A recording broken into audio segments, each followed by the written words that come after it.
Netcasts you love. From people you trust. This is TWiT. Bandwidth for All About Android is provided by Cachefly at cachefly.com.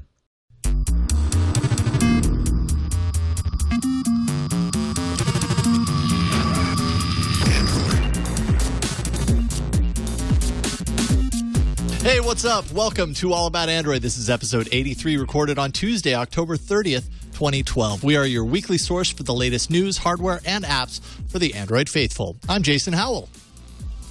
Oh, I'm Eileen Rivera.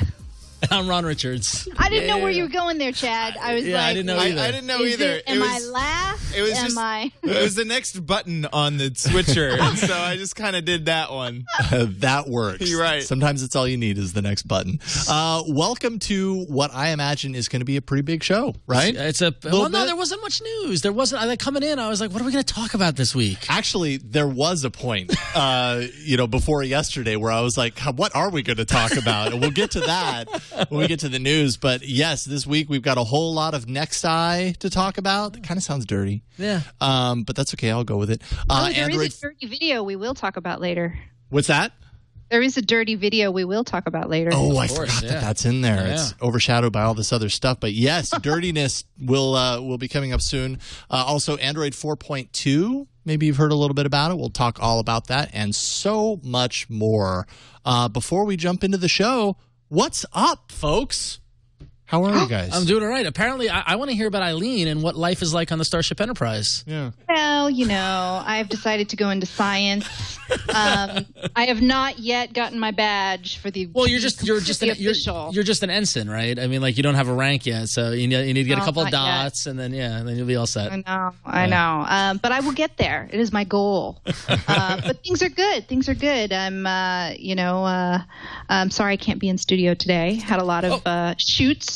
But thankfully we have you covered. If you had come to the studio today, you would have seen that we were ready to. In fact, let's just go ahead. Yes.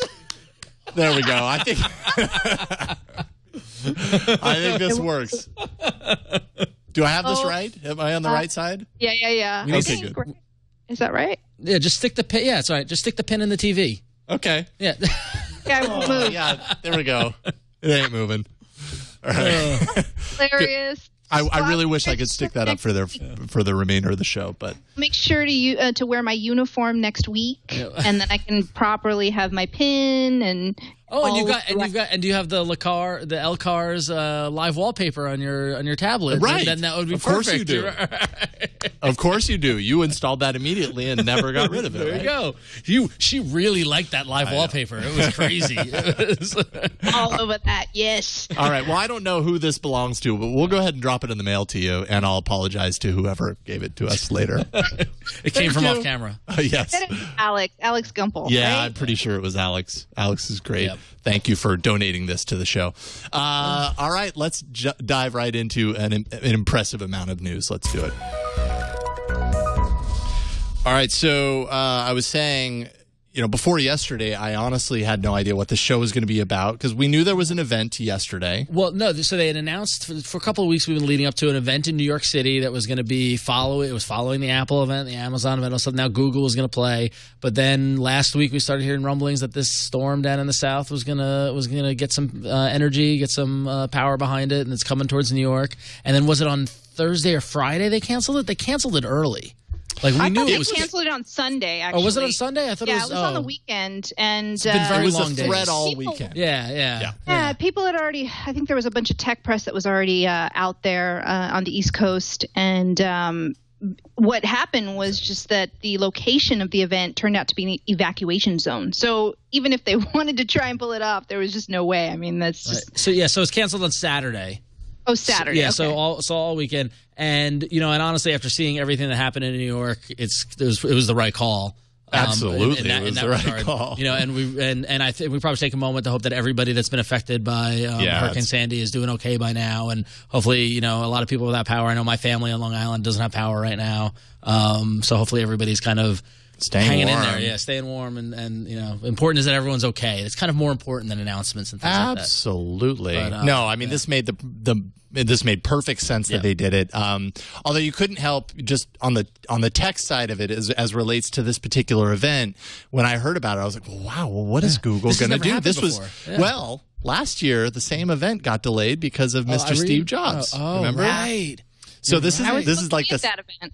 Yeah, it's the second time in a row that their event would have been delayed. Was the event in New York going to be at Javits? Was that where it was going to be, or where was it supposed to be? I thought it was in Battery Park somewhere.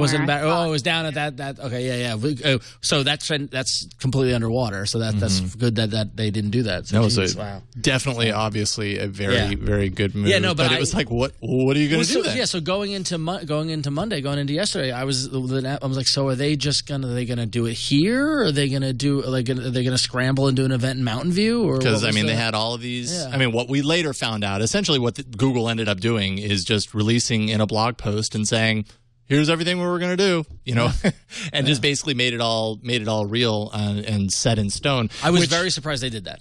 I was very surprised. Yeah, but in retrospect, I kind of wasn't. They had all of these NDAs that were lifting. Yeah. They had given what we're going to definitely show a decent amount of footage of. They had given The Verge in particular some really good access to all of this stuff. So it wasn't like they hadn't already kind of gone down this road of, well, it's happening. But they had inventory. But what's interesting is that they had a big dog and pony show planned, and then they scrapped it, and then went way the other end of the spectrum and just did a blog post and just let all the press go out, and we're going to talk about this later after we review everything. But they could have pulled something together in California quickly to get get Larry holding a Nexus 10. Sure. And, I don't know. The PR person in me was like, but the question we'll get to after all this is of course, would that be necessary? Ultimately, they ended up putting out a blog post and detailing everything. And, by and large, a lot of the rumors that we had been following leading up to this event were spot on. The Nexus 4, we'll just start there. Their latest flagship phone lands November 13th, $299 for the, the 8 gig version, is that right? That is and correct. Then $349 for the 16 gig version. So just right off the top, Eileen, I know that obviously 8 gigs is low. So if you're going to get the 16 gig version. Is that enough for you? No. Deep sighs. Yeah. No, I mean 8 gigs is half of your. That's going to get taken up in no time for me. But I'm managing. I've got my Galaxy Nexus. I'm constantly deleting apps. I just have to be conscious about what I have on my phone. Ultimately, right now it's okay, but I should really check to see how much space I actually have left on here. But no, I want a 32. Yeah, I actually just ran up against my 32 gigs of storage on here. Started getting a notice that said that I was running out of space. I was like, wow, I'm already up there? How did I get up there? I have no idea how I got up there, but it happens, Yeah, it never happens to me, but I don't know how or why. I think because I've never had that much storage on the devices. Yeah. So I think I've naturally, we talked about this before. Yeah, exactly. Scaling it down. But I do get the data warning all the time, which I got the other day. I did over 4 gig of data so far this month. Oh, the notification on going over your data limit. Yeah. Although it's unlimited, I just have it more to tell me when I go that high. Right. But so somebody asked me on Twitter when this came out, they said, am I going to get the Nexus 4? Mm-hmm. And my first instinct was like, no, I'm happy with the Galaxy Nexus. And as I'm looking at it, I'm looking at that, it's $299. I can make 8 gig work, and it's unlocked on the Google Play Store. Really, you can make 8 gig work? Yeah, I can totally make 8 gig work. Oh my Lord! Yeah, hey, if you want to go on halvesies, I'll prove it to you. Oh no, I'm not. I don't need any proof. I'm not doing anything. But what then gave me pause? Not even looking at the specs or anything. But I'm on T-Mobile, and the 16 gigs available on T-Mobile for $199 with a 2-year contract. I'm already on T-Mobile. I probably have an upgrade credit coming my way. Now I'm like, maybe I do upgrade. Mm-hmm. Yeah, well, when we get into it later, I think what makes it really compelling is 4.2. So, but Yes. we'll get to that later. Sure. So as far as the device is concerned, just real quick, if people haven't been following, 4.7-inch screen, 1280 by 768 IPS display, a quad-core 1.5 gigahertz Snapdragon S4 Pro processor, which Google says is the fastest so far. Not a slouch when it comes to the processing power there. 8-megapixel camera, 1.3 megapixel front-facing, and as I said, up to 16 gigs of storage. Now, the big kind of discussion at this point is, how does Google have a flagship Nexus device that doesn't have a flagship feature like LTE connectivity capability? It is capable of dual cell HSPA plus 42 on the pentaband radio that's inside, and that's actually up from HSPA plus 21. So that technically gives you 42 megabits per second capability depending on your area, and I guess that would be what T-Mobile is how you get access to that. So, the speed capability is there, but it's just the compatibility aspect. Why no LTE? And Andy Rubin, if I had thought about it, I would have put the what would Andy say? But he came back to did two. he say something? It's possible that Andy Rubin. Well, I don't know what exactly He's joined he us said, now. There but he I'll is. paraphrase him as his mouth moves. He says it came back to two issues: the user experience and the network compatibility. He says the user experience part is explained. Sorry. Now we have okay. technical Little difficulties. TriCaster fail. It's okay. I almost wish that was Andy Rubin across the screen. The user experience part is explained as being an issue of battery life, but let's see here. I'm pulling from, I believe this was the Verge article that I pulled this from. Somewhat unintentionally lays bare a big issue with LTE to radios, and it's kind of a compatibility issue there, as well as what he said, the battery life, cost. Also, the price is down. The price is low on keeping the prices low. That is a big deal. This is I think the big story as far as I'm concerned with the Nexus 4. You get an unsubsidized, fully unlocked phone for $300, and it's a flagship level device. By all accounts, it's great hardware. And I mean, that's just awesome. And honestly, that sounds like the dream that they were trying to put together when they launched the Nexus 1. Totally. And somewhat They're kind of failed. going back to that. They're kind of going back to that. Yeah, now they're selling it themselves. It's at a lower price point, although Nexus 1 wasn't as low. I mean, Nexus 1 was wasn't it like, what was it, Eileen? Didn't we pay it? It was like $699 or something like that, the Nexus 1? Something like that, Yeah, it was super expensive.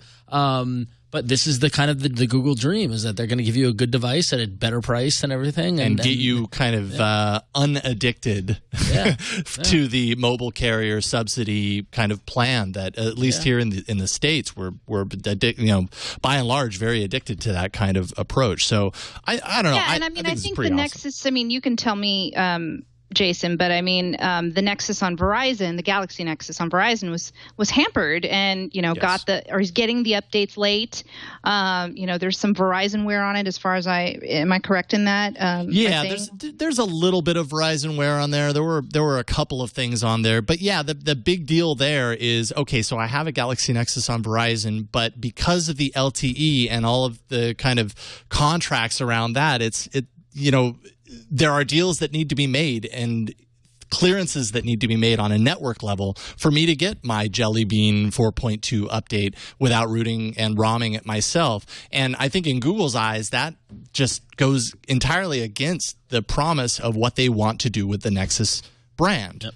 And so here they're just sidestepping that, and sure, they're leaving some people out in the cold. And I understand, when you have LTE, it's hard to go backwards. But when I really look at my own usage with this phone, I turn off LTE all the time. I might be alone in doing that, and I'm sure a lot of people, do the opposite and leave it on all the time. But I turn it off because it saves my battery, and I don't need an LTE antenna running while it's in my pocket updating Twitter. Like that's inefficient to me. Yep.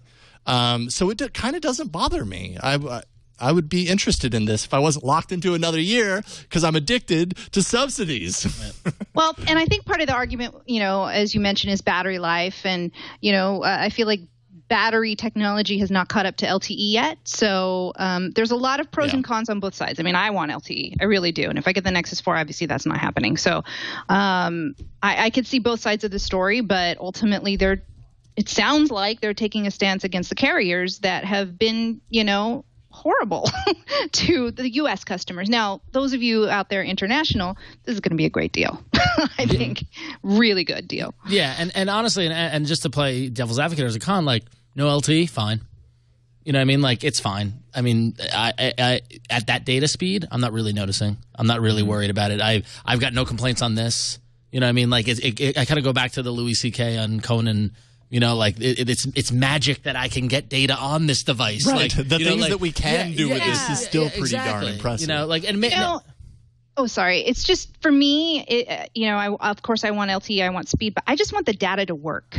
Yeah, AT&T. Oh well, yeah. Well, I'm on T-Mobile, and I never have that problem. I mean, like I mean, knock on wood. You know, like and admittedly, I'm in San Francisco. I'm in New York. I'm in dense. But you're going to high traffic places. You're going to like conferences, and you're not having too many issues, right? No, I never have issues. I was fine at San Diego. I was fine. You know, the only complaint I have with T-Mobile service is that when I go deep, like, and I go into a club that's in a basement or something like that, my signal the whole signal in general drops. While my friends on AT&T have a signal, and I don't know what that is, but that's my only complaint. I go to sporting events, I go to highly densely populated conferences, stuff like that. I always have HSTPA or whatever running on HSPA running. Yeah, so I'd be interested to hear from our listeners whether or not LTE is a deal breaker for you guys, especially if you wanted to get the new Nexus phone versus getting the GS3 or sticking with the Galaxy Nexus or any of the Droid phones that have LTE. Is that going to be a deal breaker for you? Yeah, we have someone sitting watching this show right now. Andrew is here from New Zealand. From New Zealand Thank you in the audience for coming. Doesn't mean is not a deal breaker for Andrew. I see a lot of people in the chat room that say it is and it isn't. I just think that's kind of what you're going to get here, right? Yeah. Like you're going to get a split mixed opinion, obviously, because to some people those faster speeds are important. But for $299, no more kind of. No more anything required of you after that $299. I think it's a decent trade-off. I'm with you there, but I mean, if it's just unfortunate the whole Android platform doesn't have a lot of choice in handsets, and that you're just stuck with the only one that Google puts out. Totally. Oh, wait a minute, you can just choose another phone. There you go. So actually, this is that is a good question. Galaxy Nexus still available? Are they keeping that for sale? I didn't see it in the store actually. I'm sure folks in the chat room are going to be able to answer this. I haven't looked myself. You've got to be able to get it from like Verizon and stuff. Not from Google maybe, but from Verizon probably. Yeah, not from the Play Store, which may have been kind of an interesting way to spin it then. Well, you couldn't get the LTE version through the Play Store anyways. Right. So it doesn't matter. Exactly. Yeah. Like I don't have the LTE version. Right. So. Anyway, so and aside from that, design-wise, I really want to see it. It's it's doing the glass on the front and glass on the back thing. Well, right. So how fragile is it? Well, I think the most important thing is that it's LG. And so what is an LG handset going to be? I mean, like I'm almost kind of curious about how to use it. I want to see it before I pull the trigger on it. Absolutely. Like I want to see one in the wild, and I want to be able to touch it and feel it and all that stuff. But it's LG's moment in the sun to step up and prove Eileen wrong. So I know. Prove me wrong, LG. Prove me wrong. Now I will see people walking around with LG phones, right? Yeah, that's right. Yes, you will. Yes. I still don't see them. That is no longer a segment we can rely on. The new Android in the wild. A Nexus is an LG device. So Eileen, what can you tell us about the 7? Well, hey, guess what? A lot of us have been, like me, have been asking for 32 gig versions of things. Well, as was already kind of leaked, we talked about this last week, the Nexus 7, there will be a 32 gig version available in the store, and one with data, HSPA Plus tablet, and they're both going to be available for $299 unlocked on November 13th. We kind of knew this was coming. I kind of want this. I'm like $299 with the data, 32 gigs. Oh, that's nice. That's a good price. I'm just wondering what the month-to-month, Yeah, then of course. Yeah. That's what would hold me back from getting a data plan with my tablet, because I gotta admit though, going back to the rant and the freak out last week over the iPad Mini for 32 gig with mobile for less than the Wi-Fi only iPad Mini. Way less. Way less. $50. No, $30. $30. $30. Yep. But that's a 16 gig Wi-Fi, and this is 32. Right. So you even get more storage. Right. Exactly. I'm saying this seems like a really good deal if you're into the 7-inch tablets, and I think they did really well with this. And this gives me hope. The fact that there's a 32 gig, they upped the gig for the Nexus 7. Maybe that Nexus 4 will get a 32 gig too, huh? Go on. Maybe, yeah. It's certainly not outside of the realm of possibility. This is 4 months after the Nexus 7 was originally unveiled, so it wasn't too long to wait. What I thought was interesting, and I might have just missed it as the months have gone on since Google I/O, since it launched, but to see it available at all the countries that they offered it for, like Australia and France and Spain and Canada and Japan, but here in the States, to see it now be sold at GameStop, Office Depot, Office Max, Staples, and Walmart, they're starting to penetrate retail locations and Christmas shopping. A lot more people might be getting Nexus 7s than they might have last year when it was just or earlier this year when it was just available through the Google Play Store or through Amazon or something. So right. So, yeah, I think you're right. It's fascinating. Very interesting. But that wasn't the only tablet news that came out of this event. Oh, no. This whole announcement is it's like one thing after another. I know, it's great. The much rumored Nexus 10 also was unveiled at the event. This is the latest it's the first official Nexus tablet, cocking it at a 10-inch tablet. It is built by Samsung, and it's got some impressive specs. It's 10 inches, 2560 by 1600 pixel resolution. It's running a 1.7 gigahertz dual core processor, 2 gig of RAM. It's got a battery that gives about 9 hours of playback on HD video, which is crazy. It's got a 5 megapixel camera in the back and a 1.9 megapixel camera in the front. And it's got a whole bunch of other neat little things like 2 NFC chips, one in the front, one in the back, as well as just a really, really nice display that is getting compared to the iPad's Retina display. They're calling it True RGB Real Stripe PLS, which I feel somebody in marketing needs to get around that title. But The Verge got the first look at it here, and we're looking at that video, and they did not, and admittedly they might get caught up in the hype or whatnot, but they did not hesitate by saying it is the nicest 10-inch Android tablet on the market as of yet.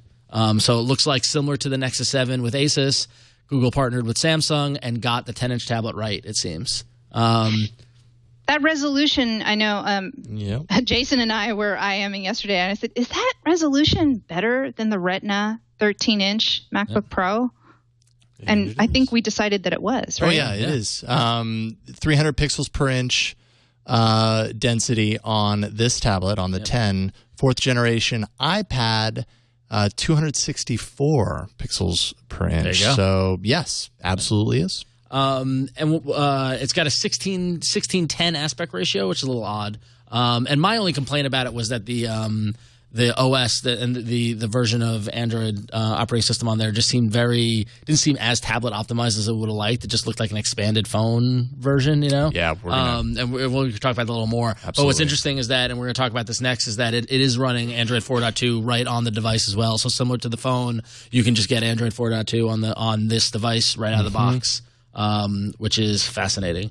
But price-wise, though, $399 for a 16 gig version and $499 for the 32 gig version. So that makes it a total of $100 less expensive than the comparable iPad with the Retina display. So it's real tempting. It's going to be available just like all the other devices on November 13th, which is my father's birthday. We know what happy your father's birthday, going to yeah, do. that's actually a good point. Yeah, and it's going to be in the Google Play Store, US, UK, Australia, France, Germany, Spain, Canada, and it's also going to be at Walmart, which is very interesting. And no mobile networks. No mobile networks. Yeah, no. But imagine that'll change. Yeah, I was just gonna say, following the Nexus 7's lead now, I wouldn't be surprised if some Q1 or Q2 they roll it out with support. Yeah, well, actually, now that I think about this makes perfect sense. This type of approach of let's get it out now. We know it's a good product. Let's get it out, and then when we are able to kind of make those relationships and those deals with the carriers to get a mobile version of it out, then we'll do that. Yeah. And because I love them so much, Engadget has a really nifty comparison chart. And I swear, tech blogs, I will always I will pimp Yeah, I your love these. comparison Yeah, I charts know, because totally. it breaks it down. It's It great. save us a lot of time. Yeah, and here you can compare, the Nexus 10 to the iPad 4th generation, the Galaxy Note 10.1, and the Kindle Fire HD, which is this is the field right now of these sized devices, and it's hard to compare. The Nexus 10 comes out on top, if you ask me, in nearly every spot. Yeah. So, Nexus 10 dual front-facing stereo speakers. Yes. Loved that about the Galaxy Note 10.1 that I reviewed a few months ago. That was great. It's perfect for media consumption. It makes perfect sense. Yep. It might look a little funky depending on your kind of design aesthetic choices, but ultimately, from a usability standpoint, it's great. Yeah. So very interesting to see the Nexus 10 again. Another device similar to the Nexus 4 that I want to see. I want to get my hands on. I'd like to play with it a little. I love my Nexus 7, and unlike Eileen, I haven't been a smaller tablet guy. I like a larger tablet. I like a 10-inch. So. But I fall in love with the 7. This is the one that you're going to get. This is your personal Christmas present, isn't it, Ron? It might be. I mean, I'm tempted. I'm really tempted. But the thing is, like, I've kind of fallen for the Nexus 7 as well. Like, it's kind of like I've always been into brunettes, but then I went out with a blonde one. So it's like, oh, maybe I was wrong. No, because like the Nexus 7, it fits in the pocket on my bag. I know the 10 will not pass the back pocket. The back pocket test. Yeah, I know. But it's bigger. It's nicer. So I don't know. Yeah. It's got a nice resolution. Looks really glassy. Yeah. Did you see the resolution on that tablet? Man. But so moving on. Yes, please. So if any of these devices are tempting to you, the Nexus 4, the Nexus 10, or the Nexus 7, they are all now live in the Google Play Store. You can go buy them now currently. And one little you're notified. You get notification. Yeah. They're getting but you can go in and actually actively order them and get and check out the specs yourself and all that sort of thing. But one aspect that kind of got overlooked in all the announcements and stuff like that was what I'm fascinated by. I love it. Which is Google also launched a wireless charging orb for the Nexus 4, which is what is the word I'm looking for? Not capacitive or whatever, but basically it can charge the battery just by placing the device on the charging base station.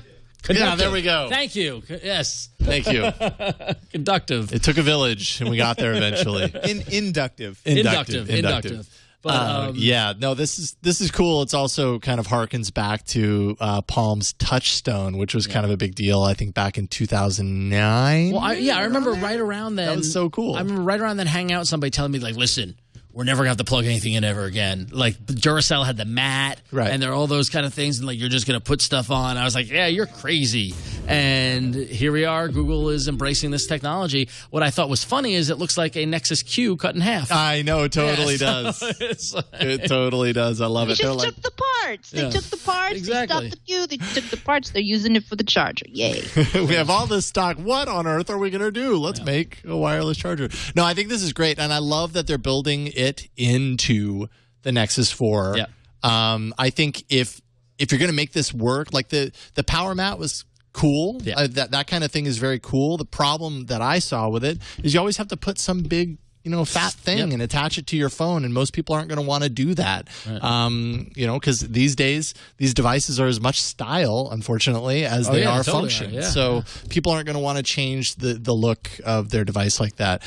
Building it into the phone and making it a feature makes it a feature that you're going to, once you experience this, you're probably going to want it in future phones. And you're gonna, I mean, clearly it looks the cool. demand goes up for it. And like, what's great is that it's a different approach and it's something different. I think that's there you I go. think that's important. Yeah, here we There's look a at the Palm Pre-Touchstone, and they are very similar. I mean, clearly it didn't work with Palm, but I don't think that the charging problem was Palm's problem with the Palm Pre. I think absolutely not. So I mean, that's pretty cool. So we'll see if it continues and takes off or not. But yeah.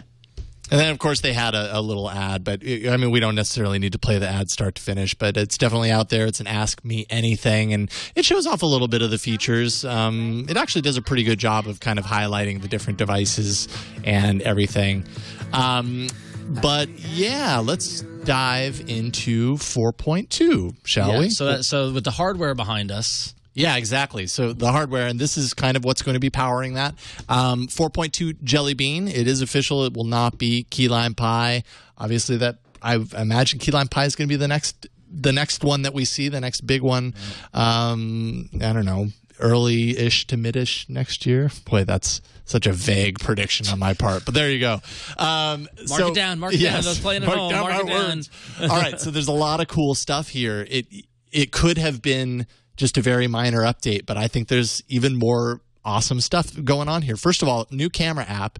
Chad, if you show that video, the top one, you'll see they continue to kind of tweak this, and what they've done this time is they've taken away all of those on-screen buttons that I've always found just kind of ugly. Yes. And essentially wherever you drop your thumb on the camera screen is where the buttons kind of surround your thumb. So it's like you drop your thumb and then you slide over to the option that you need to that you want to do. So it kind of leaves the display showing you everything that's coming through on the camera. That's really cool. Completely revamped it. I think it's great. I use the camera all the time, and any improvements that they make to it, I love. Filters. Look at this. Yeah. They had me at new camera. Yeah, new camera app. No, I gotta tell you, switching to someone who plays with the exposure a lot to get more light in my photo and stuff like that. It's having to push that button, wait for it to slide in, change the exposure, slide it back. Oh yeah, this. And I mean, it was so much better what they did in Ice Cream Sandwich versus what it was before. Yep. This is just takes it to another level. I love it. Another part of this is something that's pretty cool. So it's panorama, but it's panorama 360, very similar to Photosynth. If you've seen that from Microsoft, they call it Photosphere. And this is built into the camera app functionality, and you just kind of, it's very similar to your panorama. This video actually shows it perfectly. You start and you just kind of zoom around and fill the screen, fill the three dimensions. Connect the dots. Yeah. And this allows you later to be able to kind of pan around. Can't talk. The image is if you're there looking around, and you but can all these third-party apps like that actually is very similar to Camera 360, which I was never able to get right on my Android phone, but it does work on iOS. Well, but a lot of these like three-party Pano app developers are probably like, oh. Well, yeah. Well, I mean, this is. I think that's going to be something we're going to see as we go through the rest of these features. Is that a lot of these are really familiar. Oh yes. Yeah. Totally. Yes, there are really familiar functionality. Some apps we've actually featured on the show. Totally. I'm not going to need that app anymore. If I can delete that, so I make room on my 16 gig phone. It's got to be rough if you're a developer, an Android developer, and you're developing functionality that improves the Android experience. I mean, this somewhat puts you out of business. If they're just going to take the same concepts and put them into the OS, and you're basically being Google's R&D for free sometimes, unless they buy you, right? Which does happen, But if I was a developer, I would be thinking twice before I put a ton of work into something that might just get Well, I mean, but what's the alternative? Then you just don't develop. Well, no, because anything that you do that's good. Do an app that works on the operating system. You know what I mean? Do a bit of functionality as opposed to doing an application that modifies the experience of using the phone. Oh, you mean from Google's perspective? Yeah. I mean, from a developer's perspective. Oh, yeah. This shouldn't stop you from developing. No, it shouldn't. Yeah, but it's also interesting to see the embracing of innovation. Totally. Also. I'm sorry, totally. No, completely. It's a very, very good point because a lot of these things, it's exactly what you're talking about. So Photosphere, I think it's pretty cool. You can actually share your photospheres to Google Maps. So if you go to a neat location and you're thinking about it, going Mount Rushmore or whatever, you can pull up other people's kind of panoramic 360-degree views of those places. I think that's pretty neat. There you go. And you can kind of swipe around it and look as if you were there. That donut looked delicious if it were real. Let's go to widgets. Yes, widgets on the lock screen. So I totally missed this, and then later caught it randomly in the video, the Verge video, Eileen didn't miss it. Which is excellent. Adding widgets to your lock screen. It's just because I am like that person in the things that Android people say video, and he says, oh, but you're going to love the widgets or something like that. I'm like, I'm that person. So now I'm super excited by the widgets on the lock screen. Yay. Yeah, I mean, you can just embed them in the lock screen. Since then, I've been thinking about what kind of widgets I would actually embed into my lock screen. Yep. Obviously, it's up to you. It's up to the user to determine whether they want to do what you're seeing right now, which is embed your Gmail inbox to your lock screen. I don't think it'll be Gmail for me. Yeah. I don't want somebody accidentally getting my phone, like if I get my phone ripped off and then Gmail is like way out in front ready for somebody to... That's my big criticism about widgets on the lock screen is that at what point is it just you're the phone? Yeah, it's just another set of home screens. Yeah, exactly. Yeah. And so, and as someone who uses the code to lock my phone, like, I don't really want to expose anything there. Totally. But then again, I also don't, unlocking the phone, opening up the camera, going for. I mean, it would be great to just have a one button go to camera, or one button go to email or something. Yeah. So, right. Yeah. But yeah, that looked pretty cool. Quick settings. We talked about that on a previous episode. Android Police had kind of done some digging and found hints at a quick settings approach, and that is indeed here. I think when we were talking about it before, we had shown that the notification was down, and then you swipe down from the top again, or there's that button in this case, but you swipe down from the top again, and it'll reveal it.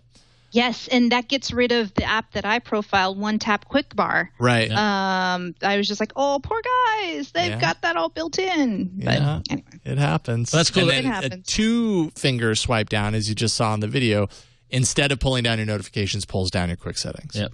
That makes good sense. I can't wait to use that. That'll be really handy. Multi-user support. This is only for tablets, not for phones. Not quite sure I understand why it wouldn't be both, but maybe it has something to do with carriers. I don't know. Yeah, maybe it makes sense on the, I don't know. I feel like that one makes sense. Mm-hmm. I'm okay with that, but on the tablet, yeah, no, totally. I don't know why I would want to use it on my phone, to be honest. Well, I mean, really, I think because you see the phone is more of a personal device, and it's kind of one that I very rarely hand someone else my phone to use, whereas you might hand your daughter the tablet or that sort of thing. Totally, the tablet ends up being a shared household device. Surprised by this one. Yeah. So speaking of features that seem to have been lifted from other apps. This is the only, it's a gesture you're about to mention, but this is the only feature when I watch them describe, they just, they were kind of saying, well, we don't care about other, we're not trying to compare to other apps. But I just felt like this was the only explanation that I felt was a little BS because it is swipe. Well, yeah, but also SwiftKey just launched the same functionality. Exactly. So the idea of gesture typing isn't something unheard of. I mean, we've seen it with Swipe. There have been other applications out there. SwiftKey just did it. I'm not surprised that Google did it. I just didn't see it coming. Because generally, they've been improving their keyboard, and that this requires them to admit that people want to use keyboards differently than what they thought they would, which is great to see them do it. We see them embracing, and clearly they put their own kind of Google spin on it, where you do the connection and then the word comes up at the end of the line that you draw, which is a neat little thing. But it's clearly Swipe inspired. So. Absolutely. Yeah. So there was that. A few other things. Screen sharing using Miracast, so you could share your screen directly to an HD TV, for example, that supports that. Something called Daydream, which is kind of I don't know, a way to incorporate things that you have on your phone when it's docked in places like the charging orb. So if you dock it in the charging orb, it pulls up. It's kind of like a slideshow type. View of your gallery pictures, just as one example, or you can make it a little bit more useful than that. I don't really know a whole lot about Daydream. And finally, you alluded to this earlier, Ron, the unified operating system look for both tablets and phones. Heard a little bit about this before the announcement even happened, and that's the Android Police link that I have in there, which does kind of a good example, a good job of comparing kind of what we're looking at. But so this is now, right? So your tablet kind of follows the same design paradigm as the phone has. And what you see down here is kind of what we used to have. 4 corners, information spread out amongst all 4 corners. And now what they've done, if you scroll down, is kind of unify it into a couple of different places and give you constant access to those shortcuts down at the bottom. For some reason, I was fine with this on the Nexus 7, the way we've been using it, because I think it was a smaller, more phone-like screen. But at the Nexus 10 and in the landscape mode, it's just like, it's just that stretched.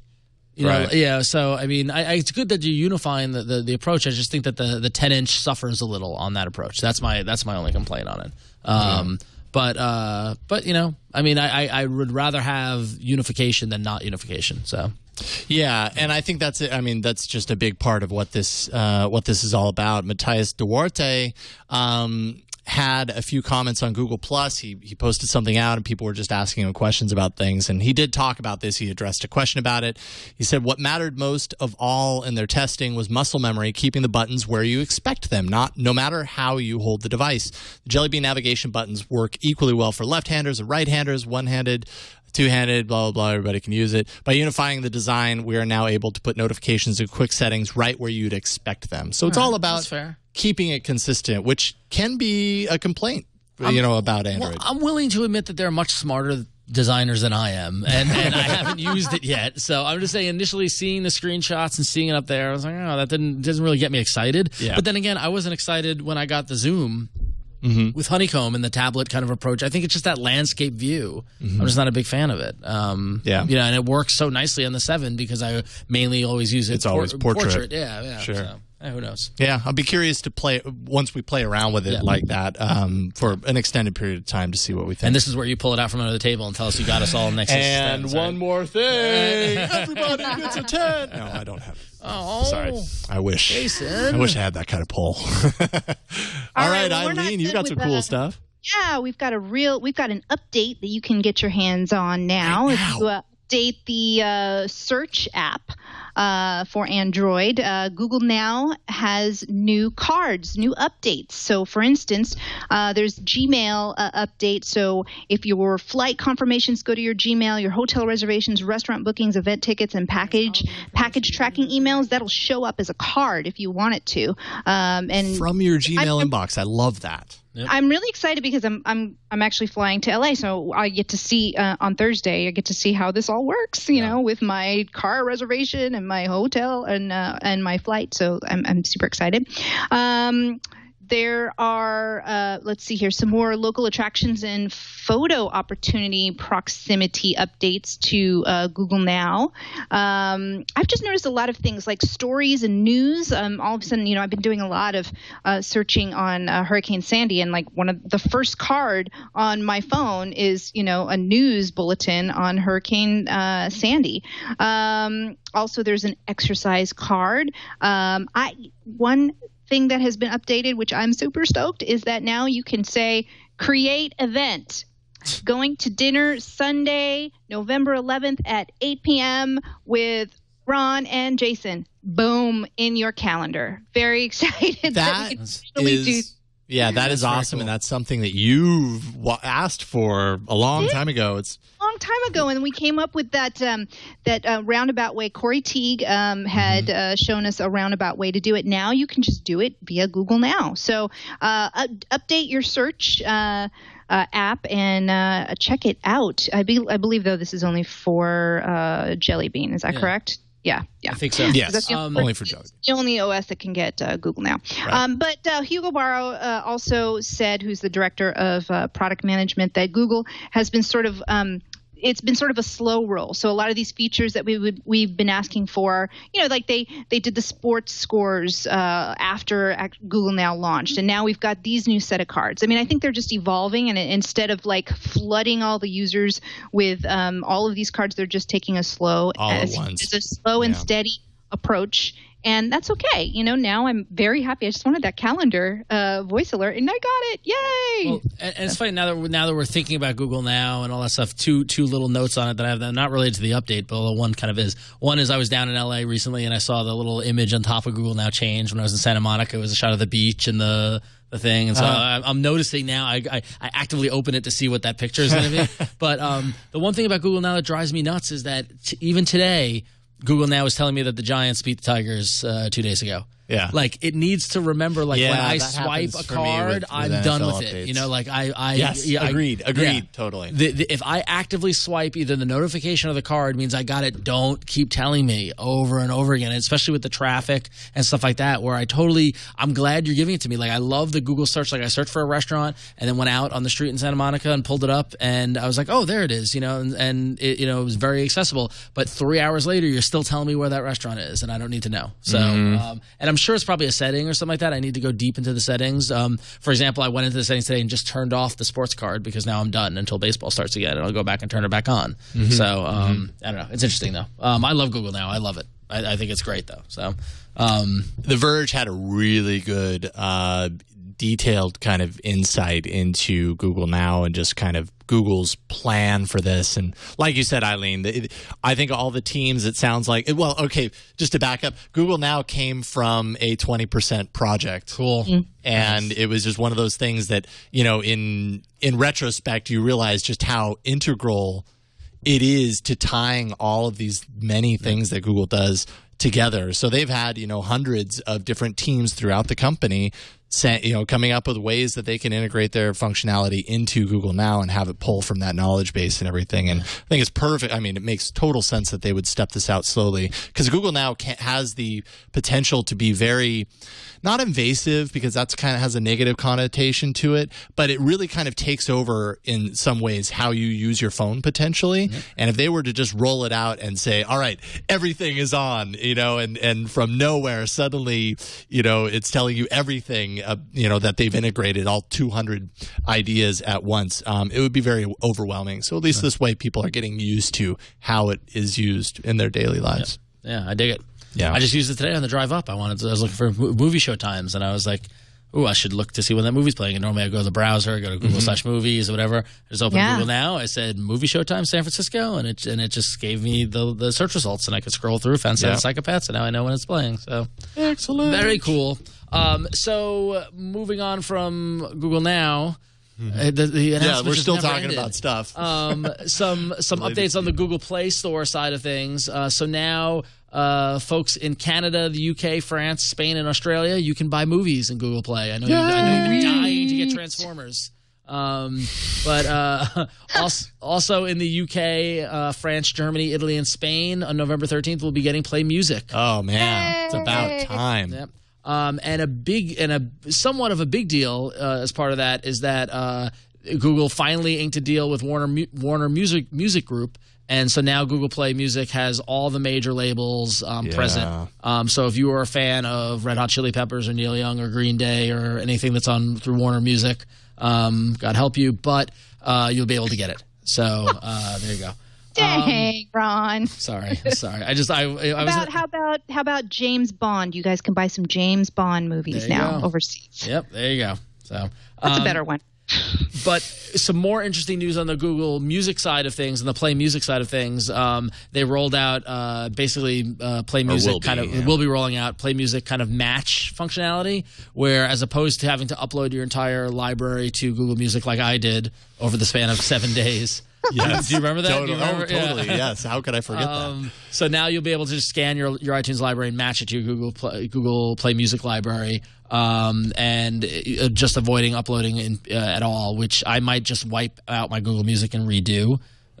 Just because then it syncs up to their images and all that, right? Okay, this goes back to what we were talking about before. Sorry, I didn't mean to jump the gun on that one, but I thought I was coming up with the idea for you. I was like, oh, wait a minute, this is where you're I had thought about that, yeah. Okay. So that makes perfect sense, actually. Yeah. That's very tempting. So it's available in Europe now, but it's going to launch in the U.S. Soon after. So we're waiting for that. I'm very excited about that. Yeah, long overdue. Good that they have it.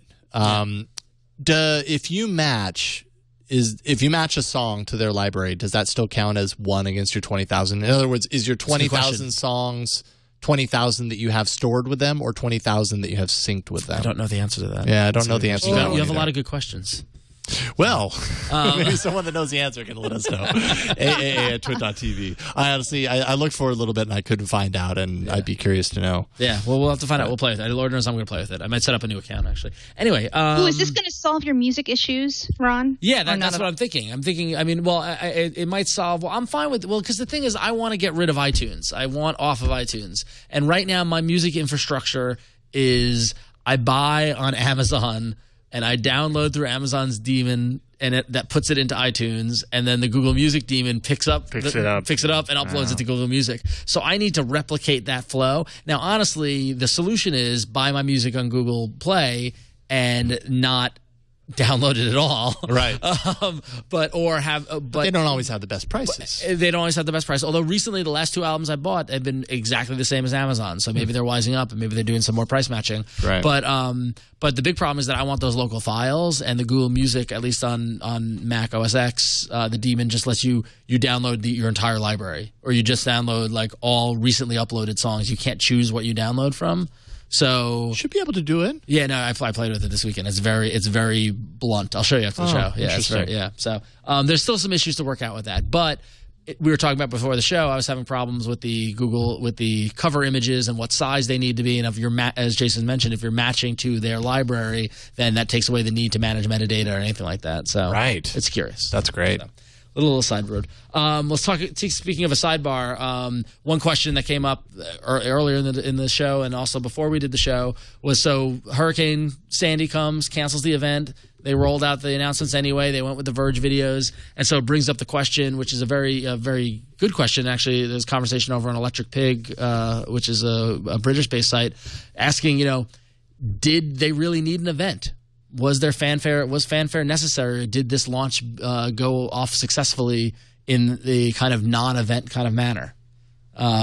It's hard to say in light of all of this that it was necessary because it got a lot. I mean, it was top of the news cycle. Now, mind you, I was gonna yesterday say it was very filled with overshadowed. news stuff. It was very much overshadowed. Yeah. I'm torn about this because clearly they got it out correctly. If they didn't have that Verge coverage, I wonder. Right. I mean, so like talk about lucky happenstance or whatever. Yeah, by Verge folks are giving stoked. giving the Verge that much access. But I feel like not as many people, admittedly the hurricane makes this hard to compare, but I feel as if not as many people were not talking about it because there was no event associated with it. And this idea of an event that all eyes are on Google for this hour, as opposed to this kind of quiet, slow rollout of content through the web. I don't know if an event is really necessary, but it certainly helps when it comes to word of mouth and attention. But how many people do you think are really watching the event besides enthusiasts who are going to get excited about it anyways, and the press who's are going to has cover to it be anyway? there, Right, but the thing is that how much of the general public's interest is driven by the excitement of the press who are determining how much excitement to give around it. So if you've got there's a reason why Apple does that at Yerba Buena. There's a reason why they have these big, the keynote and the speech, because I think I'm somewhat unique in terms of perspective, because while the majority of my friends are tech savvy, I have two camps of social circles that I run in. Sure. I run in the technology circle, which of course all eyes are on these events, but I'm also, in the kind of comics and comic book thing, and it's pretty much equal the number of people I'm seeing on Twitter watching those Apple events. They are all eyes are on that, and they want to know what they need to order next, and they want to know stuff like that. Now, admittedly, is an Amazon event necessary? Is a Barnes & Noble event necessary? Is an AT&T event necessary? But I think Google is in the major leagues. And I think that it's not necessary, but it certainly helps because, and admittedly, again, the hurricane screws this all up, but none of my non-tech friends were talking about this yesterday. Nobody.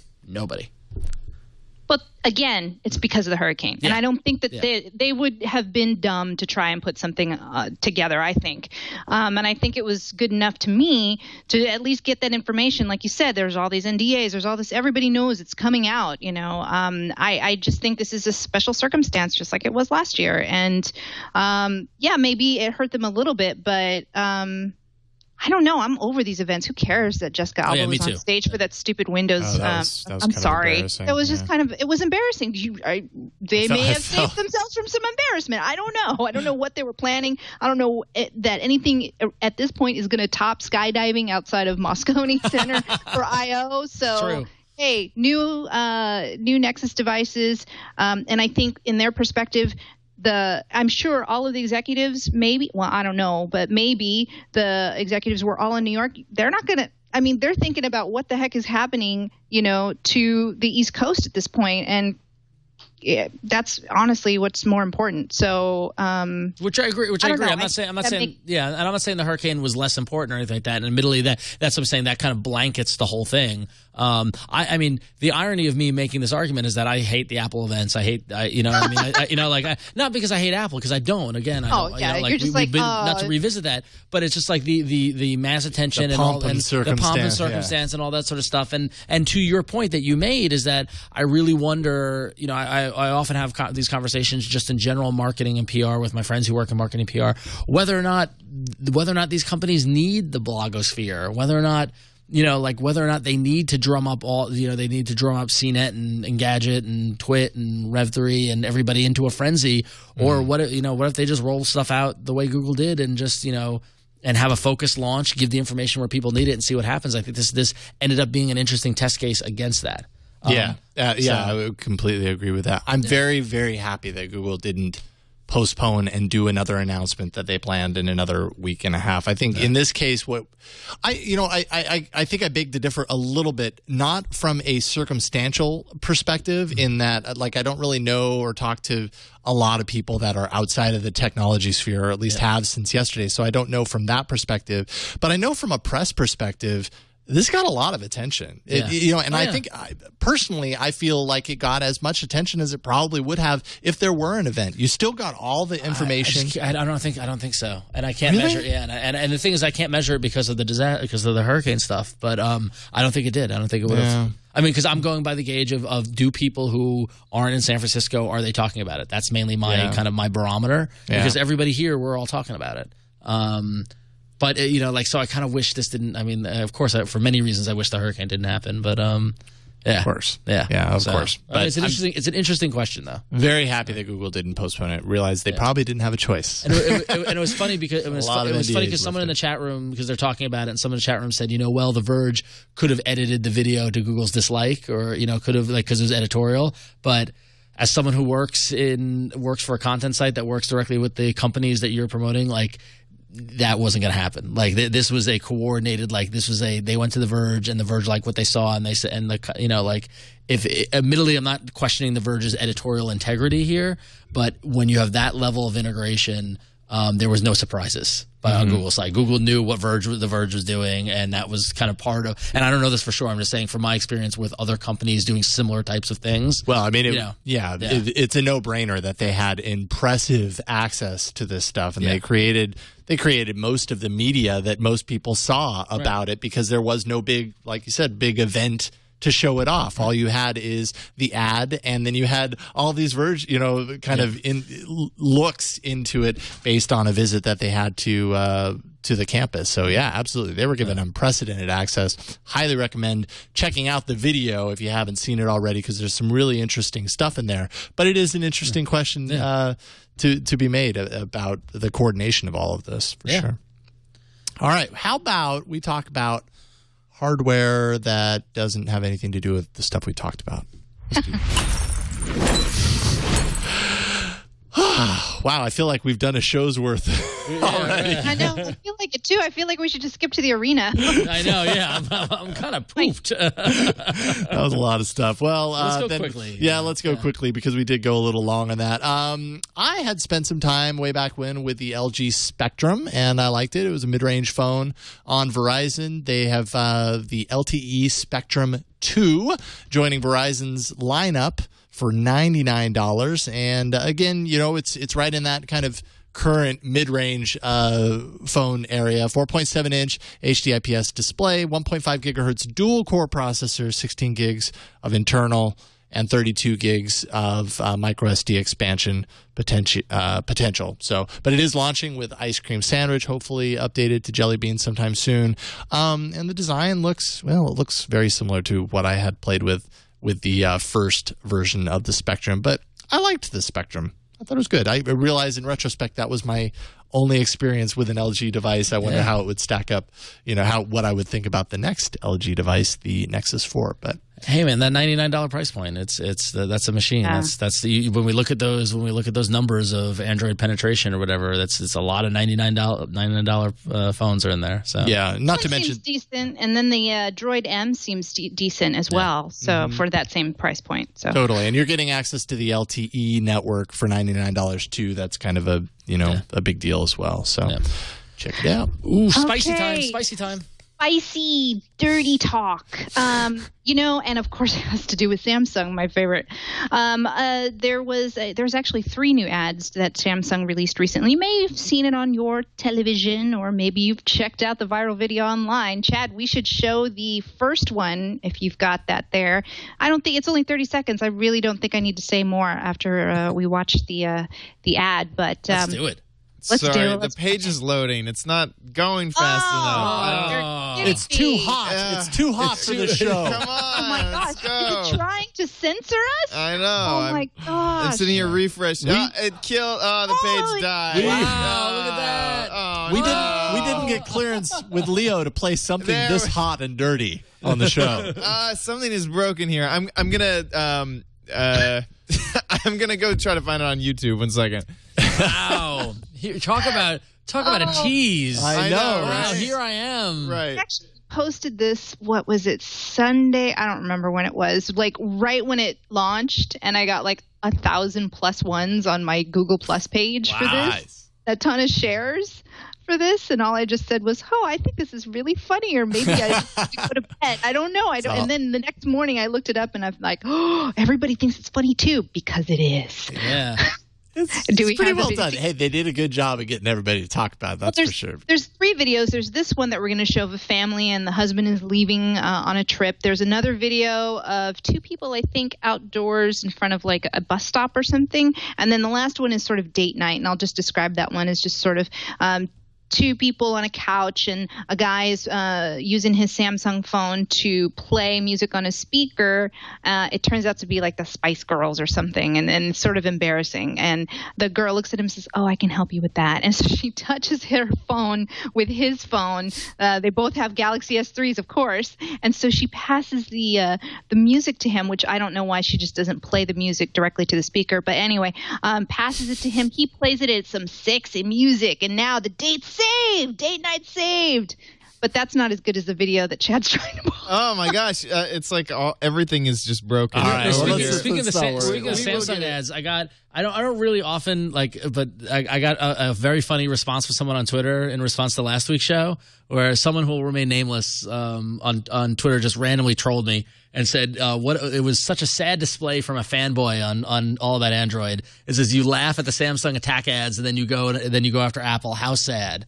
And I was like, oh, all right, well, I guess that's a valid opinion or whatever. Then his immediate next tweet is, "You're the reason I'm starting to get into Android." It's like, I love your objective viewpoints. Wait a minute, what? I know. That's so confusing. But yeah, it was funny. I'm so confused. Yeah, but the Samsung ads, I think they're great. I've seen the family one literally on TV, and it's a good they're good commercials. So essentially, it's a family, and they the guy's leaving to go on a trip, and she's Found like, it. Here we go. All right. Jeez. I was going to describe. It happens. Don't worry, it happens. It's not you, Chad. And it has. I have to pull it up on Internet Explorer and for it to work. So anyway, What year is it? Enjoy. Finally, maybe. Bye, girls. Love you. Daddy, we made you a video for your trip. Yeah, watch it on the airplane. Okay. Here you go. Aw, thanks, it girls. works so easily. Hey, I also made you a video. Aw, that's so sweet. You probably shouldn't watch it on the plane. What if he accidentally opens up? What if he accidentally opens up that video when he thinks he's playing Samsung Galaxy S3? my other one? My favorite moment in this is the moment I that also she made just you a video. like Yes. this right here. Yep. I made a video. Yeah, no, it's very good acting. It's very. She did good. And he looked at her. Good. Yeah. And then if you look at him, he makes this cool face when and he's like, yeah. And drives off. Samsung Galaxy S3. That is the best ad. I mean, I got to hand it to Samsung for coming out strong. I mean, arguably, they're like, neck and neck with Apple, obviously. They're neck and neck. That it just was hilarious. You just got to laugh when you see that video. I mean, I think it's great. Now, I don't know how long that video is. I mean, they tapped it really quick. Wouldn't it take longer than that normally? I don't know. Video. Yeah. We should really test it. Leo was mentioning this earlier. I bet that what happened is when they tapped it, added it to a queue to start transferring through And then the he internet. drove away, and he didn't get the whole thing. No, I think we should be creative. We should see how long it would take. I think it doesn't have to be like, it's not Wi-Fi direct or anything. It's just like it's NFC, right? No, you can't transfer it's data just, that. Yeah. They just communicate through NFC, and then one is going up to the cloud, and it's pulling down from the cloud. The location of the video, right? Okay. Right. I don't know. I think we should test this, but we need to get a video first to test with it. So if you know, why are you looking at me? Do we need to get that kind of video to test this well, with? it needs to be. I mean, scientific method. Scientific, it needs to be okay. right. For science. Interesting. All right, cool. I am your science officer. This show is going to get a lot more interesting, I have a feeling. I like All About Android After Dark. That might be the title. getting All right. All About Android After Dark is jumping into the Android arena. And here we go. To enter, one lives. Android Arena. Boom! Bust through that wall. There we go. All right. Question. Last week, we had an arena where we Beat arena, apparently. where we covered 4 apps, including Chad, who cleaned the floor with all of us. Well, actually, it was pretty close between Lapsit, which was And Chad's Tunnel app, Bear. and Tunnel Bear, which was Eileen's app. Because Eileen thought she wasn't going to do well. That wasn't even going to have an app last week, and comes in second. Thank you, Canada. Yeah. Thank you, India. Thank you, Brazil. Brazil's Thank you, back in my Canada. Told you yours was a worldwide app. Mhm. By the way, Jason, you may have to do all my screens because any page I open just dies. Oh, okay. Wow. Do you have my screen? Yeah. Okay, good. Okay, I'll you do need that my from now app on. then. Yeah. Okay, no problem. So let me full screen that. Okay, so just a real quick recap. Lapsit, first place with 34%. Tunnel Bear VPN, 29% in second place. Twisty, which was my Play Zork game, Yeah, good. 23%. And third place. And then Dayframe came in fourth place, 14%. So there we go. Oh, sorry. Oh, there we Didn't go. This could happen a couple of times. Yeah, of course. Welcome. I'm trying to reboot this computer over here. So, all right. Well, I will All go right. first. So, to continue my losing streak, I will. In my search for apps that do different things and stuff like this, I came across this one, and I did one of those kind of reactions. And it's a free app. As far as I can tell, it's only been downloaded, I think, less than 500 times. So maybe you guys can blow it up. It is called Auto SMS Sender. And basically what it allows you to do is schedule SMS texts to go out, which is fascinating when you think about the ramifications of this. I'm not going to demo it on my phone because that would involve showing actual phone numbers. So Jason's going to drive for me, and Chad will zoom in so you can see. But it's a very, very simple, interface. You can just start a new SMS message. You can look at the history of messages you've done. You can look at the history of messages that have been delivered. You can look at your schedule, and that's pretty much all you need to do. So if you go to the next screen, and I'm going to catch up with you. This is a screen where you can enter your message. Very simple. You can hit the little icons on the right of the to box, and you can pull up your contacts. You can send to multiple contacts, so you don't need to be limited to just one person. Send it to a group. You can type in your message, and then underneath the message box, you select the date and time you want to send it. You can send out a repeat message. So if for some reason you needed to text somebody every Monday at noon, like to go walk the dog or something like that, you can do that. And then you can either add it to your queue or send it immediately. So it can become an SMS sender, basically. If you go to the next screen, you can see this is the list of schedules. And these are just all the messages that you have scheduled, what their occurrence is, who they're going to, and what the repetition is. Next screen shows you the delivery log, and it just shows you which of your messages have been sent and then actually delivered, or does that need a SMS delivery confirmation? You can see an individual report on the individual message, so you see who got it, what the message was, and when it was delivered. And then that is it on the screenshots. But what's interesting is that there's also a bunch of tags that you can use. So you can embed location, you can embed time, you can embed lat long. So really the ramifications of this are really interesting. It could be something as simple as, I never want to forget anyone in my family's birthday, so I'm going to send an SMS message on their birthday and have it repeat yearly. And I will always send at 7 a.m. always say the same Happy thing. birthday. Yeah, exactly. So you could do that. I know for me and maybe Eileen and Jason, you guys share this. Oftentimes we go with crews to events, to cover events like CES or Comic-Con or things like that. And often I'm sending text message. Normally we use WhatsApp for like group messaging, but but to announce a call time, to tell everyone like, hey, at 6 p.m. tonight, I want to send a message to everyone to let everyone know that tomorrow's call time is 8 a.m. and where to be. I want to, but it's like it's 3:00 now. I don't want to forget to do this later. So it's a great way to manage a team if you're managing a team. It's also really interesting for education, to send robocalls as they call them when like school's closing or something like that. If you're on a teacher side of things, it's great to schedule a message to a lot of people. School just let out, pick up your children in half an hour, like that sort of messaging. The applications of this app is kind of mind-boggling once you start thinking about what you can do with it. My only criticism with it is that you only you see the log of what you sent in the app. Any responses come into your SMS application. So, for example, when I tested this earlier, I scheduled a text to go out to someone. They responded to it, and it just came in through the messaging app. So, area of improvement, it could be a full-featured SMS app that has a scheduler attached to it. That would be neat. But as of right now, it's super, super powerful, and it's free. So that's pretty neat. So if you ever felt that you wanted to schedule an SMS message, now you can. And I've totally had that thought. I've totally had that, I don't want to forget to tell someone this, and then I forget to send the text later on. So very simple in that. So it is called Auto SMS Sender. It's free. It's by the folks at DRC Infotech. And like I said, it's only got 500 to 1,000 installs. So it's on the verge. So we can help put it over. So go check it out. Yay! Yeah. Auto SMS Sender. Excellent. Thank you for driving. Yeah, absolutely. Happy to do it. Chat, is my device thing right over here, I think? I don't know. We didn't set it up. Okay, cool.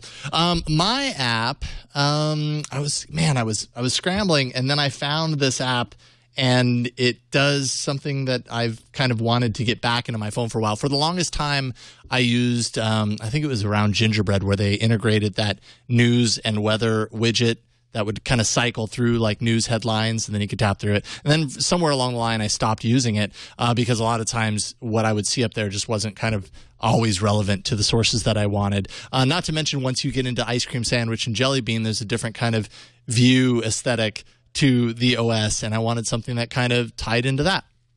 So I found it's an app, but it also has some great widgets called Minimal Reader Pro. And there's a free version as well as a 99-cent version that you can find on the Play Store. I would recommend getting the 99-cent version because it gives you access to more widgets, which is really the reason why. It'd be great if you gave you more access to more witches. Witches? That would be, I think, right. This time of year, too. Especially this time of year, yeah. Oh, no, and I'm realizing my brightness is really dialed down, so let me boost that up. The witches could help you with that, actually. Thank you. Yeah. It's perfect timing for the witches. So what you see right here is a widget that I've created, and essentially it syncs with your Google Reader. And, you can set up all of your different refresh times and everything. But this is a little widget that you can kind of scroll through. I've set it for, pretty small 2-block kind of area on this screen. But I'll go ahead and scroll over here and just add a new one here. And it syncs, as I said, with your Google Reader. So any sources that you have in your Google Reader, it kind of pulls in automatically for you. You've got a bunch of different widget styles that you can do. I'll go ahead and do the scroll one for 4.0. And it says no news because I haven't told it which sources that I want it to pull. So here we have all of my Android sources. I'll go ahead and check mark a couple of these. And it's actually syncing as I check these here. I'm trying to do this sideways. All right, so I'll just go with those 4. So you can add whatever sources you want to it. You've got more options over here, whether you want your thumbnails to appear in there, filter by the age, how many entries you want to actually sync at any given point.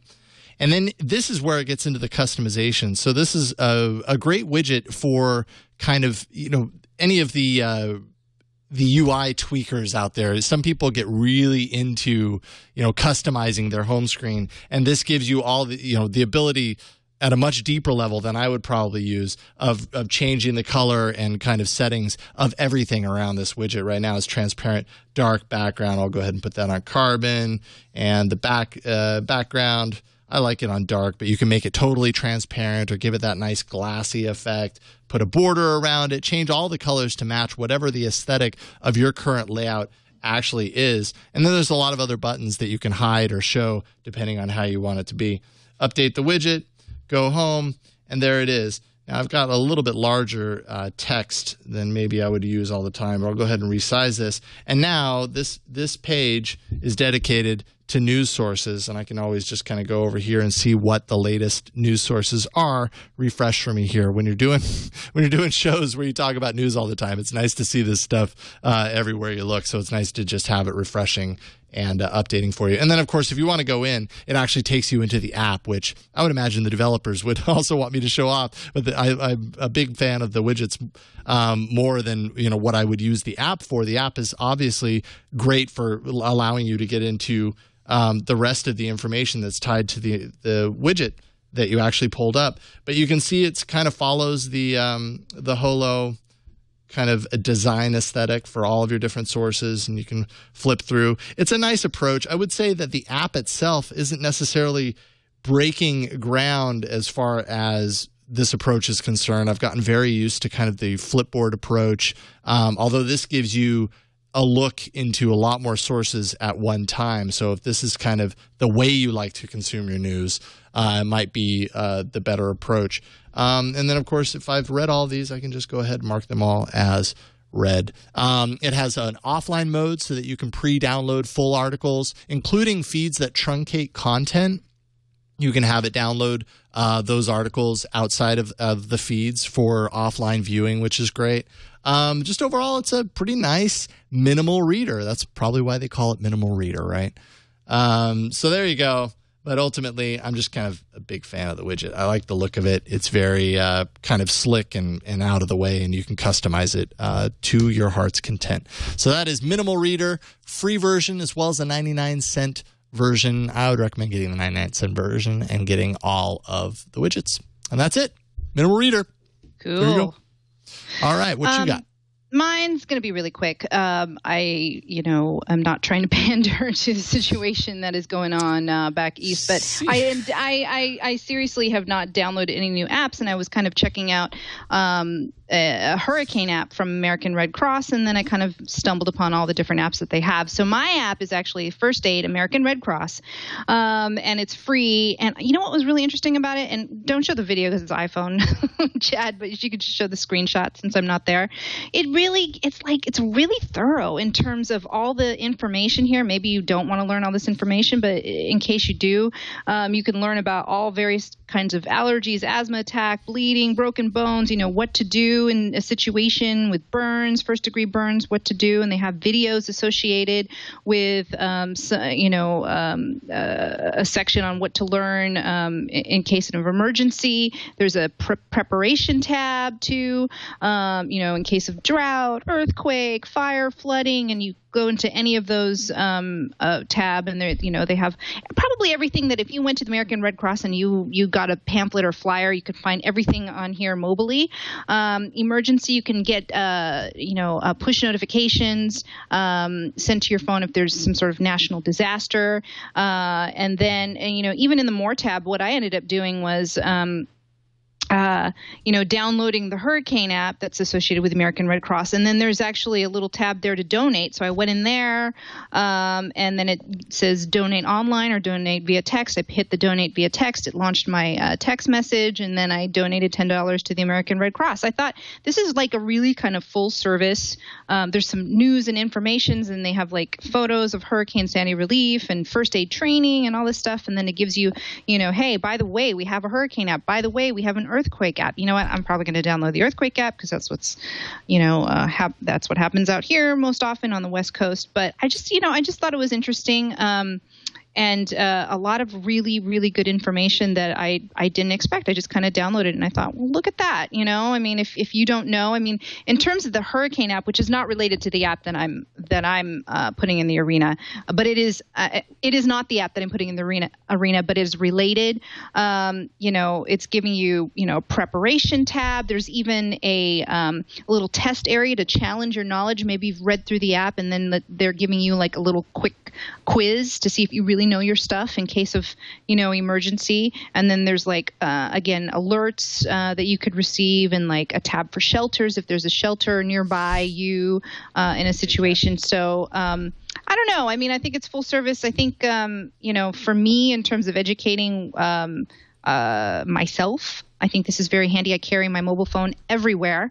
And you never know. I mean, what if you're out and about and look, there's even a little tab for stings and bites. What if you get bit by a tick or something? Oh, no. So, what am I going to do?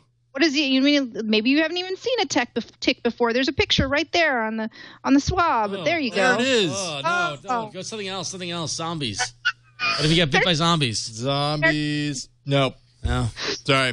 Dude. Might be folded into something else. Right, yeah, probably, yeah. But, I mean, there's stuff here that could be handy if you're just alone or you're not home, and I don't know. I mean, it's always handy to have guides, I think, on your mobile phone.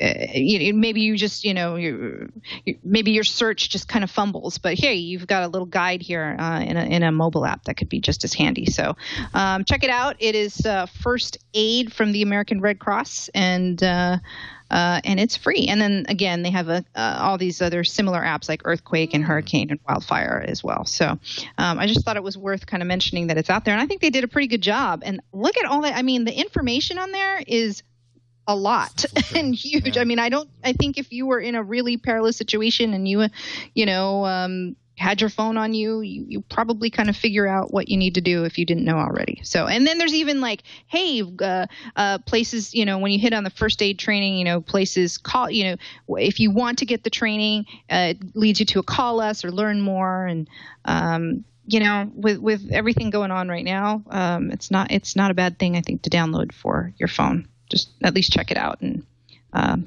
nice luck. So it's the American Red Cross First Aid, and it's free. There you go. Excellent. Very easy to thumb through there and kind of get lost in all the different things. Yeah, I thought it was very well laid out, and again, there's more information than I thought I would ever need. Just the prepare tab. I mean, just if you're a hypochondriac or if you're just afraid of natural disasters or whatever, maybe you may not want to download this. But I think more information is better than. I mean, look, there's even a tab in prepare for a landslide. That happens out here on the West Coast. Out on the coast area, like in Pacifica area. What do you do? They have like before checklist, and they have a during and after, and just stuff you might want to know about. Cool. There you go. That is First Aid American Red Cross. Cool stuff. Use it to donate. Yeah, there you go. Absolutely. Yeah, it's really easy to do, and I did that today. Awesome. Sweet. All right, so vote for your favorite app this week. Is it Auto SMS Sender, Minimal Reader, or First Aid American Red Cross? You can go to aaapoll.com/83 for episode 83. AAApoll.com/83 and let us know which is your favorite app this week.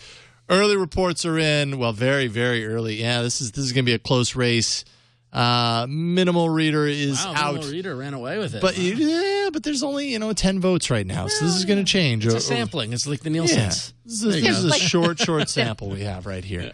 We'll see where this lands. We have a lot of week ahead of us for which it to change. So that's it. Wow. I think all of our voices are probably destroyed. That was a show. That was a lot of Nexus talk. Google's got to warn us. Oh, wait, they did. True. Yeah, that was a lot of stuff. But it's an exciting time going into this. So this is really the last of the big Android-related manufacturer announcements, right? I mean, now we're straight into holidays, and so I think so. We've had so many questions about should I wait for the next Nexus, and it's like clockwork. They do it every year at the end of the year. Yeah. So there's always a new Nexus phone at the end of the year, and I knew that was coming. So now you have more choice. Well, here's the $1 million question. Will you be buying any of your loved ones Nexus 7s or Nexus 10s for Christmas? That is a question worth $1 million. Yeah. And boy, I don't know if I will be, to be honest. I mean, hey, let's put it this way. My dad got the S3 and took it back and traded it for a flip phone. So I'm not sure my parents are the right people for this kind of device. Having said that, I would definitely recommend it to others. I think that there's some pretty compelling devices that are coming out for the holiday season. For sure. If they're in the market for a tablet, they should definitely consider this. I'm very curious to see what the sales look like, when we get to January, how the Q4 sales performance is, and the comparisons. Yeah. It's going to be brutal out there, people. Yeah, be careful. Shoppers. Yeah, be careful. All right, that is it. Let's do our end of show plugs. Ron. All right, yeah. So just go to about.me/RonXO and you can find links to all the wonderful places that you can find me on the web, like Google Plus and Twitter and Facebook. And check out ifanboy.com, which is all about the world of comic books. If you need a break from the world of Android or technology. Occasionally you do. Yeah, occasionally there's no escapism. Hey, we're talking about Disney and Lucasfilm over there. We're talking about the new X-Men director. And yeah, it's good stuff. Geeky stuff. You'll enjoy it. Awesome. So, yeah. All right, and Eileen from a cave, some unspecified place. Yes, I know. Just go to about.me/Eileen Rose to find out more about me. And I will be in studio next week, but we are also, FYI, doing the show on Monday because Tuesday is election day, and I think there's going to be some election coverage or something on TWiT. Is that true? Something. Yes, absolutely. So that's why we moved the show to Monday because I think everybody's going to be thinking about, what's happening with the presidential race on that day. So, and there I am. I'm going to wear the same outfit, and I'm going to show you all the new sciencey stuff that I know because I'm a science officer. I'm happy to hear that. That's what I was expecting from you, Eileen, the science officer. I know. I knew it. So I'm here to please all of you who want me to be a science officer. And now we're totally randomizing. That's okay. Let's wrap this up. About.me/Jason Howell, or you can find me on Twitter @Jason Howell. That's it for this week. Leave us a voicemail 347-SHOW-AAA. You can always leave us or drop us an email or a video mail. Attach a link to a video and throw it into an email at aaa@twit.tv. You can find the show. We are on Twitter. We are @Android Show. We're on Google Plus. Just look for All About Android there. Show notes are at twit.tv/AAA. You can also find all of our back episodes there, as well as iTunes, YouTube, all over the place. Finally, you can catch us live every Tuesday, except for next week when it's Monday, starting at 5 p.m. Pacific, I think, at live.twit.tv. We'll see you next Monday for another episode of All About Android. Have a great week.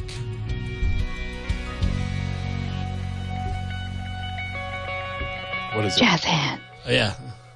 There you go. Oh, yes. Sorry. Yeah.